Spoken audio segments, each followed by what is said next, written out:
अस्सलाम वालेकुम पाकिस्तानियों, मैं हूं प्रोग्राम ट्रेल 5 का मेज़बान फर्रुख नवाज भट्टी और आज हम बात करेंगे सिंध धरती की। जी हाँ, जहां पर बिलावल भुट्टो और पीपल्स पार्टी के गुफ्तगू करते हुए नहीं थकते कि हमने तो सिंध को जो है वो मिसाली सूबा बना दिया, हमने तो सिंध में जनाब इतना डेवलपमेंट का काम कर दिया।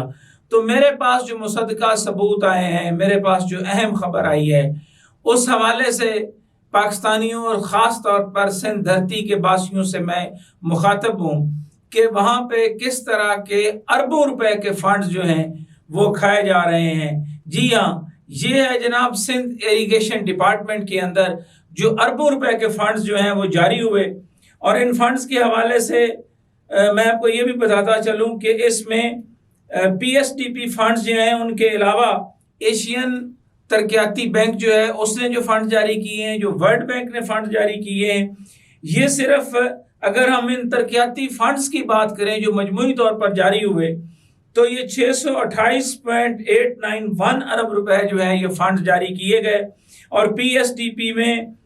2024-25 के अखराजात का जो डाटा ज़ाहिर करता है, इसमें इतनी बड़ी तादाद में जो फंड जारी हुए उसमें इरिगेशन डिपार्टमेंट हैदराबाद सिंध कोटरी बराज रीजन में 11 डिवीजन का सालाना अरबों रुपए का बजट जो है वो चंद ठेकेदार जो है वो ले उड़े। और इसमें मैं आपको ये भी बता दूं कि कोटरी बराज रीजन में 2 सर्कल्स हैं और ये प्रोजेक्ट डायरेक्टर हैं जनाब जो इस वक्त वहां पे गुलाम मोइनुद्दीन मुगल, ये वही गुलाम मोइनुद्दीन मुगल हैं जिन्होंने चाइनीज कंपनी से बुर्ज खलीफा में फ्लैट जो है वो मांगा। वो लेटर्स लिखे गए, उन लेटर्स के बाद जो है वो एक इश्यू जो है जब बड़े लेवल पर जो है वो सामने आया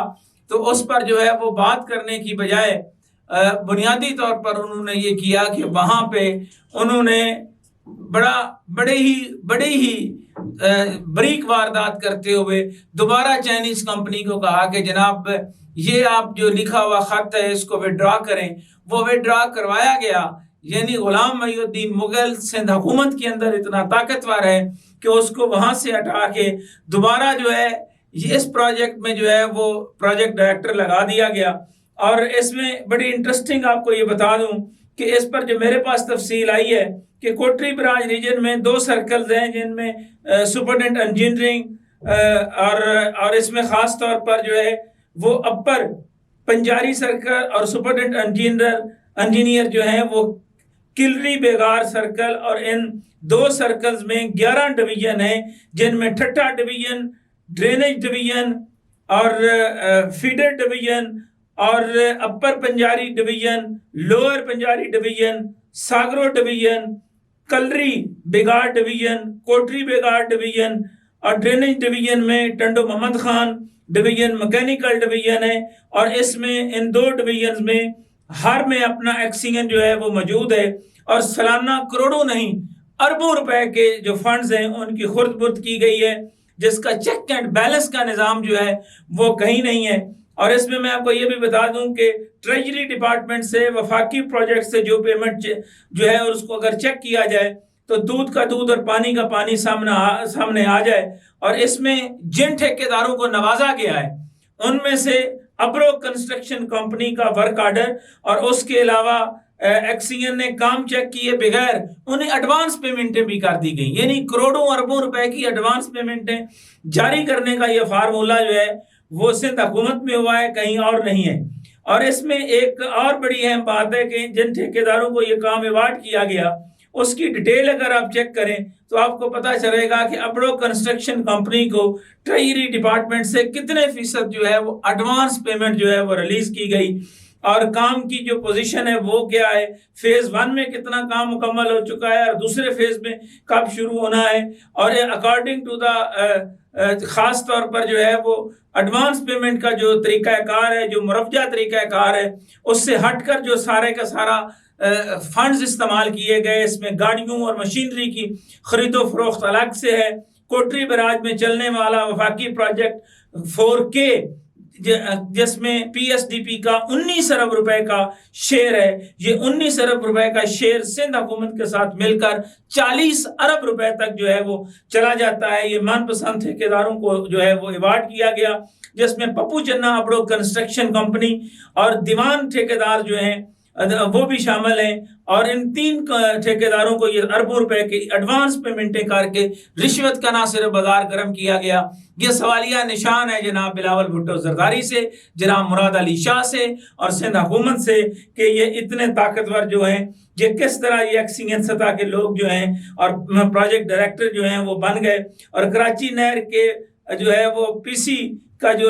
इन्होंने लाइनिंग करनी थी, इस काम में 40 अरब रुपए की लागत का मामला अलग से है। कोटरी बराज रीजन में 4 से 5 सरकारी मुलाजमीन जो हैं, मजमूई तौर पर इनके आगे कोई नहीं ठहरता। इनमें से मैं नाम लेना चाहूंगा, जनाब बिलावल भुट्टो जरदारी इसको चेक कर सकते हैं, जनाब चीफ सेक्रेटरी सिंध इसको चेक कर सकते हैं, नैब बैठी है, FIA बैठी है, पता नहीं क्यों खामोशी है। इसमें चीफ इंजीनियर गुलाम मईनुद्दीन मुगल, सीनियर क्लर्क साहब हैं जनाब मंजूर, वो हैं। और इनके अलावा जो है वो एक लंबे अरसे से इस सीट पर जो है वो विराजमान है और अरबों रुपए की प्रॉपर्टी जो है उन्होंने अपने नाम की है। सिंध के अंदर उनकी प्रॉपर्टीज है, बिरून मुल्क उन्होंने पैसा मुंतकिल किया है, दुबई के अंदर मनी लॉन्ड्रिंग जो है वो की है। और ये मनी लॉन्ड्रिंग का केस अलग से बनता है और इनसे कोई पूछने वाला नहीं है। और इसमें खास तौर पर मैं ये भी आपको बता दूं कि अरबों रुपए की इस करप्शन में जो है वो खान जमाली साहब का नाम भी जो है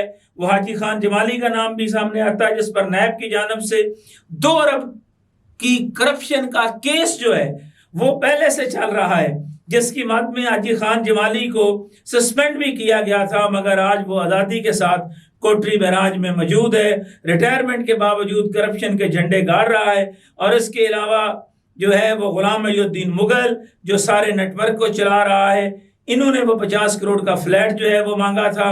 और यहाँ मैं आपको ये भी बता दूं कि इस बंदर बांट की इन कहानियों में जहां पर एक्सीएन जो है वो बिगाड़ डिवीजन के ऑफिस में रिकॉर्ड मौजूद है, अरबों रुपए की इस वारदात में चंद ठेकेदार, ऑफिसर्स और क्लर्क जो हैं वो पूरी तरह मुलव्वस हैं, जिनके खिलाफ इंडिपेंडेंट इंक्वायरी कराना जो है वो वक्त की ज़रूरत है। और इस पर मैं इतनी तफसील के साथ इसलिए ये बता रहा हूँ कि इस पर जब हमने रब्ता किया गुलाम मईनुद्दीन मुगल से तो उनका कोई जवाब नहीं था। मैंने कहा जी कि आप इस पर अपना को मौक़िफ़ दें। उन्होंने कहा जी कि सिंध हुकूमत जो है वो हमारे साथ मिली हुई है। तो ये मुराद अली शाह से भी एक सुलगता हुआ सवाल है, ये बिलावल भुट्टो जरदारी से भी सवाल है, और ये महकमा इरीगेशन डिपार्टमेंट के जो मुतलका वजीर हैं उनसे भी जो है वो सवाल है। अरबों रुपए की ये एडवांस पेमेंटें किस तरह कर दी गई, ये सवाल मैं पाकिस्तान के अदारों और चेयरमैन नैब से लेकर उनसे पूछना चाहूँगा कि जो कहते हैं कि सिंध को हमने 4 चांद लगा दिए, ये पाकिस्तानियों आपने देखा कि ये कहीं मिसाल नहीं है कि एडवांस पेमेंटें जारी कर दी गई हैं, काम हुआ नहीं है। और ये सिंध धरती के उन बासियों के टैक्स का पैसा किस तरह जो है वो लूटा गया है और किस तरह करप्शन की बुनियाद रखी गई है, इस पर जो पहले नैब ज़दा है जिस पर 2 अरब की करप्शन के केसेस हैं वो वहां पर क्या कर रहा है। गुलाम मईनुद्दीन मुगल को कौन बचाने वाला है, वो अभी तक प्रोजेक्ट डायरेक्टर क्यों लगा हुआ है। एक मेमन साहब थे, उन पर हम अलग से प्रोग्राम करेंगे कि उन्होंने क्या है सारे गोरख धंधे में जो है वो अपना किस तरह चीजें जो है वो लपेटी हैं, कौन उनका फ्रंट मैन है और वो फ्रंट मैन किस तरह अप्रोच करता है, किस तरह अदारों को जो है वो खामोश करवाया जाता है, किस तरह इस्लामाबाद में बैठा हुआ अगर कोई सहाफ़ी वहां पे आवाज उठाए तो उसको चुप कराया जाता है। शर्जील मेमन साहब किस तरह जो है वो सरकारी फंड्स का इस्तेमाल करते हैं, इश्तिहारात की मद में किस तरह वो चीजों को मैनिपुलेट करते हैं, ये चुभता हुआ सवाल मैं सामने रख रहा हूँ। और इस सवाल के बाद यकीनी तौर पर आखिरी फोरम आपके पास बचता है पार्लियामेंट की पब्लिक अकाउंट्स कमेटी में भी इस मामले को मैं लेकर जाऊंगा। और उसके अलावा मैं ये चाहूंगा कि यहाँ पर जो सुप्रीम कोर्ट के जजेस जो हैं जो कहते हैं कि जनाब हम इंसाफ जो है वो उसका बोलबाला कर देंगे, तो उनके पास भी यकीनी तौर पर मैं लेकर जाऊंगा। और ये तमाम मामला जो हैं वो वर्ल्ड बैंक, एशियाई तरक्याती डेवलपमेंट बैंक और PSDP के हवाले से जो है वो पार्लियामेंट के अंदर जो बजट पास होने जा रहा है उस पर वजीर खजाना को भी चाहिए कि वो भी सिंध धरती में اتنی بڑی تعداد میں اربوں روپے کے فنڈز کے حوالے سے انڈیپینڈنٹ انکوائری کا انعقاد جو ہے وہ یقینی بنائیں. انہی خیالات کے اظہار کے ساتھ فرخ نواز بھٹی کو کوفہ مزاج شہر اقتدار سے اجازت دیجیے. اللہ حافظ.